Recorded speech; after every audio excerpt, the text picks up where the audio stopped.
The one she was saving herself for. A promise, and then a lie. Her name was Emily. The first time I saw her, she was wearing a yellow sundress and struggling with a stuck vending machine on campus. She kicked it. Hard. Then turned to me and smiled like she wasn't the least bit embarrassed. "Hey, you look strong," she'd said. "Help me bully this thing?" I laughed. Shook the machine for her. 2 cans fell. She took one. Handed me the other. "Thanks. I'm Emily." "Josh," I replied. And just like that, I was hooked. She was sunshine in human form. Witty. Sharp. Unapologetically herself. The kind of girl you think only exists in movies where the guy always wins in the end. Except this wasn't a movie. It was the beginning of something real, or so I thought. We started dating within a week. I was 20. She was 19. We studied together. Slept on the phone. Spent weekends watching trash TV or driving nowhere just to be together. There was only one thing she made clear early on. "I'm not ready for sex," she told me the second month in. "I've had some bad experiences. I want to wait until I'm really sure. Maybe even marriage." I respected it. Completely. It wasn't easy. We were close. We kissed a lot. Sometimes too much. But I meant it when I said I'd wait. I told myself it wasn't about that. That what we had was deeper. Real. That she was the one. And for almost 2 years, I lived like that. Committed. Patient. Loyal. But behind that perfect image, something darker was growing. And I didn't see it until it tore me apart. Everyone thought she was an angel. My friends loved her. My mom? Obsessed with her. She baked cookies for my roommate's birthday. She helped me plan a surprise for my sister's graduation. She volunteered at the shelter on Sundays and always tipped 25%. Everyone said, "Josh, marry this girl." And I agreed. Fully. I thought I'd struck gold. That somehow I'd lucked into someone good and kind and rare. The kind of girl you build a life around. Even when I had doubts, late nights when she wouldn't text back until 2 a.m. and claimed she'd just fallen asleep at her best friend's place, I pushed them away. Because Emily was good. She wouldn't lie. She couldn't. She had too much heart. Except, she could. And did. With ease. The first chatter. It started small. A message. Her phone buzzed while we were on the couch watching a movie. She got up to grab snacks. Left it face up. Normally, I wouldn't look. I wasn't that guy. But something about the preview caught my eye. "Can't stop thinking about your mouth last night." I froze. It was from a guy named Ryan. I didn't move. Didn't breathe. Just stared. And then, like she knew, Emily came back into the room and casually flipped her phone over. Without a word. My heart was pounding. She smiled, kissed my cheek, and handed me popcorn. And I said nothing. Not then. Because my brain was spinning. Ryan? Who the hell was Ryan? She'd never mentioned him. Was it a joke? A misunderstanding? I told myself it had to be. So I waited. Watched. The spiral begins. Over the next week, I started noticing things. Her phone was always on silent. She kept it face down. She took longer to reply. To me. And when we were together, she seemed distracted. Still affectionate, still sweet, but different. Colder, sometimes. Like I was background noise. So I did what every betrayed guy does before he realizes it's betrayal. I gave her the benefit of the doubt. I told myself I was being insecure, paranoid, that Emily wouldn't do this. She couldn't, but she did. And when I finally saw it with my own eyes, it broke something I'll never get back. The night I followed her. It was a Friday. She told me she was going to a girls' night at her friend Megan's place. No phones, no guys, just wine and movies, she'd said. Something in her tone felt off. So I waited an hour, then drove to Megan's. Her car wasn't there. Neither was Megan's. I parked across the street and waited. For hours. At 11:47 p.m., I saw her. She stepped out of an Uber wearing a hoodie I'd never seen before, one far too big to be hers. And she wasn't alone. A guy got out behind her. Tall, lean, tattoo on his neck. Ryan. They laughed. She took his hand. He kissed her, right there on the sidewalk, like it was normal, like I didn't exist. And she kissed him back. Hard. I couldn't breathe. I watched her kiss him. Right there, under the yellow streetlight, holding his hand like she'd held mine 1,000 times. She wasn't drunk. She wasn't being forced. She wanted it. And in that moment, something in me just collapsed. I'd waited for her, respected her, defended her. I'd loved her. And this was what I got? She said she was saving herself. She said she wasn't ready. She said I was too important to rush things. And now she was in some guy's arms, his lips on hers, his hands on her hips, and she looked happy. Like I'd never been enough. I couldn't move. I just sat in my car, staring, watching, heart cracking wide open, until they went inside. Into his apartment. Not Megan's. Not some neutral place. His. And I knew what that meant. I drove. I didn't know where. I couldn't go home. Couldn't go to a friend's. Couldn't even scream. So I just drove. For hours. I stopped at a 24-hour gas station around 3 a.m. and just sat in the parking lot. She wasn't answering my texts. Not that I expected her to. I typed and deleted, "I saw you." Then, why? Then nothing. I finally drove home at 5. Laid in bed. Stared at the ceiling until sunrise. My chest felt hollow. My hands kept trembling. And I kept hearing her voice in my head. I'm not ready. I want it to mean something. Was I a joke? Was all of it fake? Had she ever meant any of it? She came back smiling. The next day, Saturday, she texted me around 11 a.m. Last night was so fun. Girl time is underrated, LOL. Want to hang out later? My throat tightened. She was lying. Boldly. Casually. Like nothing had happened. I didn't reply. She messaged again 2 hours later. Babe? Everything okay? Babe. She called me that. After what she did, I wanted to scream. I didn't. Instead, I typed, "Who's Ryan?" Seen. No reply. 5 minutes passed. Then 10. Then her name popped up on my screen. Can we talk? The confrontation. We met at the park near campus. She looked perfect, like always. Soft sweater. Hair down. No makeup, but still stunning. I hated that I still felt something when I looked at her. She sat beside me on the bench. Quiet at first. "I saw you," I said. "Last night. I was at Megan's. You weren't." Her face went pale. She started, but nothing came out. I waited, and then she said it. The most pathetic, soul-crushing sentence I've ever heard. "I didn't mean for you to find out. Not, I didn't mean to hurt you. Not, it was a mistake. Not even, I'm sorry. Just that she hadn't meant for me to know. Like the pain only mattered because it was exposed. Like if I hadn't seen it, it wouldn't be real." I laughed. Bitterly. Was he the first? I asked. Her silence answered me. So I pressed again. "How long?" She whispered, 6 months. I nearly blacked out. 6 months. While I was waiting. While I was planning a future. While I was dreaming about proposing after graduation. 6 fucking months. You were too nice. When I asked why she would cheat, why she would lie, why she would string me along, she gave me the most twisted answer imaginable. "You were just too nice," she said. "I didn't want to hurt you. You're a good guy. You're safe. Ryan's just different." Different. Of course he was. He didn't wait. He didn't respect her boundaries. He got what I never did because he didn't care. She kept talking. "I wasn't planning to leave you. I was going to stop. I don't know." It got complicated. I stared at her. At the girl I thought I'd marry. And I realized something horrifying.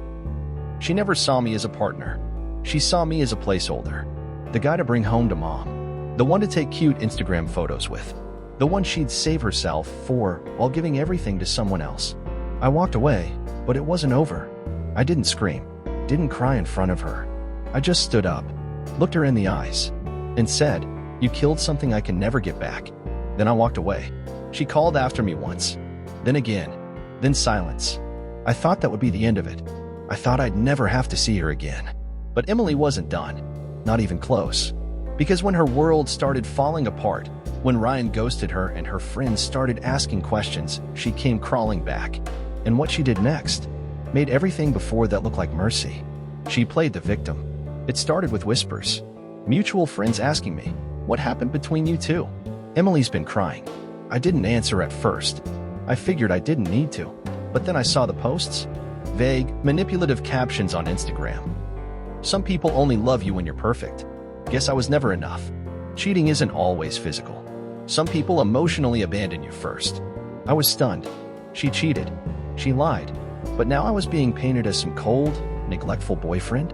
And the worst part? People bought it. Because Emily was good at this. She knew how to cry in front of the right people. How to twist a narrative. And since I stayed silent, she controlled it. Until I finally cracked. I told the truth, and she lost it. One of her closest friends, a girl named Lisa, messaged me late one night. "Josh, I'm sorry, but I have to ask. Did you cheat on Emily? She told me you pushed her away for months." I snapped. I sent screenshots. Messages between her and Ryan. The photo I took of them outside his apartment. A summary of what happened. Lisa didn't reply for hours. But when she did, it was short. Holy shit. The next day, Emily blocked me. Then unblocked me. Then texted, "You're such a child.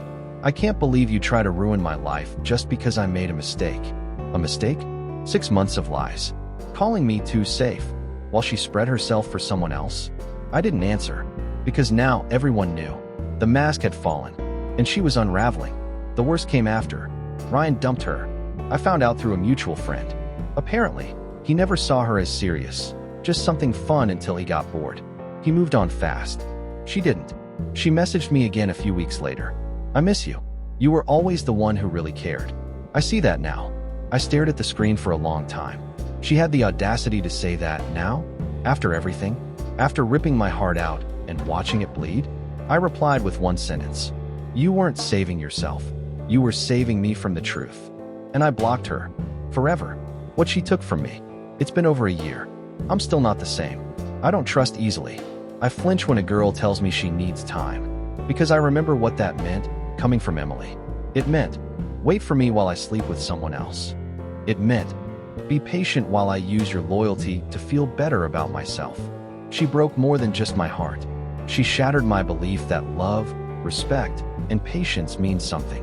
Sometimes, I wonder what would have happened if I'd never seen that message from Ryan. How long she would have kept up the act. How long I would have played the fool. But then I remember, I'd rather hurt with the truth than be happy in a lie. And that's what she was. A lie. Beautiful. Convincing. But still a lie. I think I knew something was wrong when she stopped letting me hold her at night. It was subtle at first, just a shift in her posture when we lay side by side. Her body no longer curved into mine like it used to. I'd wrap my arm around her waist and feel the tension in her back, like she was forcing herself to stay still. I remember whispering, "You okay?" And her usual just tired reply felt distant, like she wasn't talking to me, but to someone rehearsed in her head. But I clung to the illusion. God, I wanted to believe her. Because if I let myself face the truth, that something between us was already dead, I'd collapse under it. She started coming home later, but always had an excuse. Study group, a friend in crisis, a flat tire. I offered to pick her up, walk with her, even stay on the phone, but she always declined.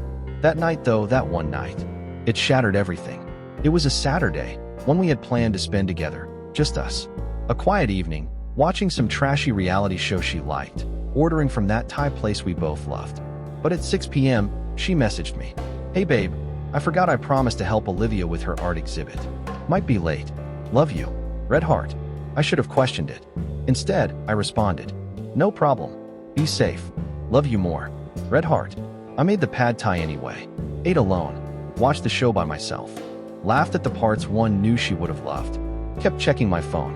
But she didn't text again for hours. Around 11:30 p.m., I decided to drive by Olivia's studio. It was stupid, I know. I told myself I just wanted to surprise her with her favorite dessert, those mochi ice creams from the Korean market. But truthfully, I needed proof. That gut feeling, that nausea in my chest, it wouldn't leave me alone. When I pulled up to the studio, the lights were off. Empty parking lot. I just sat there in my car, holding the damn mochi box like an idiot, staring at the door. My heart was thudding so loudly I could hear it echo in my ears. I called her. No answer. I texted, "Hey, you okay? Just wanted to drop off something sweet." No reply. I sat there for 15 minutes. 30. An hour. Then, I saw her car. It wasn't here, but I knew where it might be. I wish I hadn't gone. I really wish I hadn't gone. He lived in that fancy building across from campus. The kind with the underground parking and coded elevator access. But I'd been there before. Once. Long ago, back when he was just a friend from class. I parked nearby and walked to the front entrance. It was a gamble, but a couple was walking in at the same time. I followed them like I belonged, waited by the elevator, palms sweating. I knew his floor. She'd mentioned it once, back when we were still new and she was still careless with details. 5th floor. When the doors opened, I stepped into the hallway, heart racing, stomach turning, throat dry. Then I saw her shoes. By the door. Those soft beige heels she only wore when she wanted to feel feminine. She told me that once, while we were getting ready for a date. Said she liked how they made her feel cute but adult. They were there, outside his door. I just stood there, frozen. I don't know how long I stared at them. It was like my mind was splitting apart, trying to hold on to two versions of reality, one where she loved me and was just helping a friend, and another where I was about to hear the worst sounds of my life. I inched closer. I should have turned back, but I didn't. I placed my ear gently to the door, and that's when I heard it. Moans. Hers. Sharp, breathy, unmistakably hers. And his voice. Low, possessive, commanding. I couldn't breathe. I couldn't fucking breathe. She was saying his name, not mine. His. Whimpering it. Harder. Leo. Please. My knees buckled, and I leaned against the doorframe to keep from collapsing. She had never begged like that with me. Not once. Inside that apartment, she was giving herself to him in ways I didn't even know she was capable of. Every sound, every gasp and groan was a dagger. And I just stood there, alone in that sterile hallway, listening to the woman I loved get taken by someone she once swore meant nothing. Something inside me broke. And it wasn't the kind of break that heals. It was the kind that fractures a man's sense of self forever.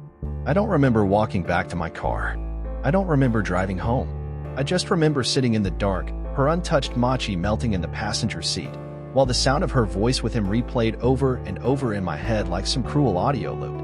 I wanted to scream, cry, smash something, but nothing came out. Just silence. The kind of silence that seeps into your bones and replaces your blood with cold, numb disbelief. The next morning, she came home around 8 a.m. I was on the couch, still in yesterday's clothes. Eyes red, face hollow. She froze in the doorway.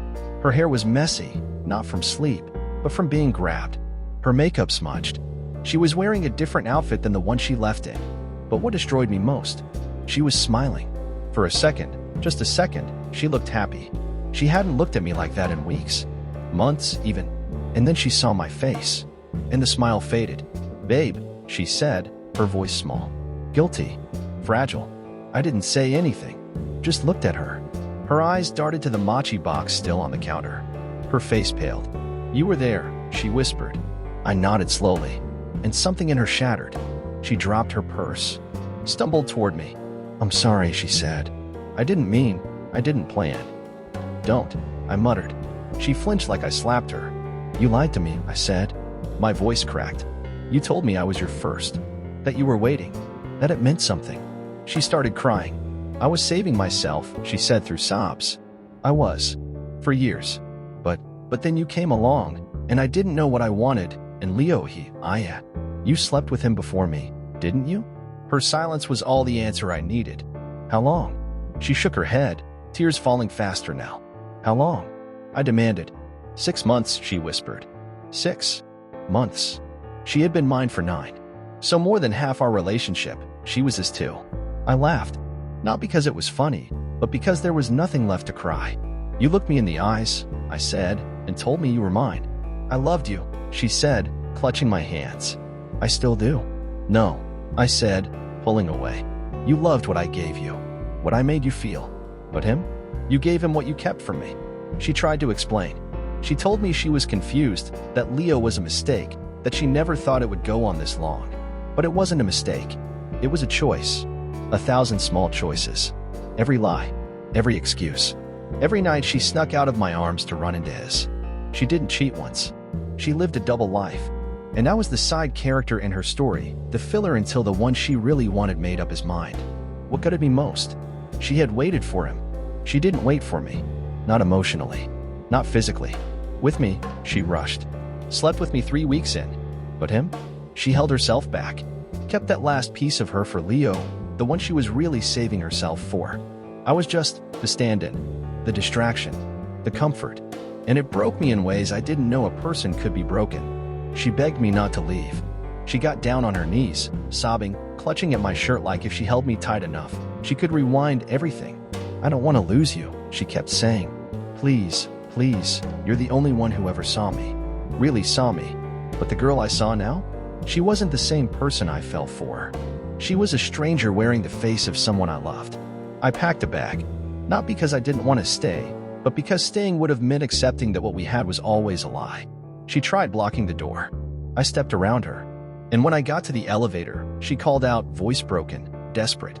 "He doesn't love me." I turned back. "I know," I said, "but you gave him what you told me you were saving for love." Her face crumbled, and I left. I didn't sleep for days, just wandered through memories of us like ruins after a fire, remembering the softness in her voice when she said she'd never hurt me, the way she kissed my forehead when I was sick, the way she cried in my arms the first time she said she loved me. None of it meant what I thought. None of it was real. A few weeks later, I saw her on campus. She was with him, holding his hand, smiling again. Not the fake smile she gave me after it all fell apart, but the real one, the one she used to give me. And in that moment, I understood everything. She was never mine. She was always his.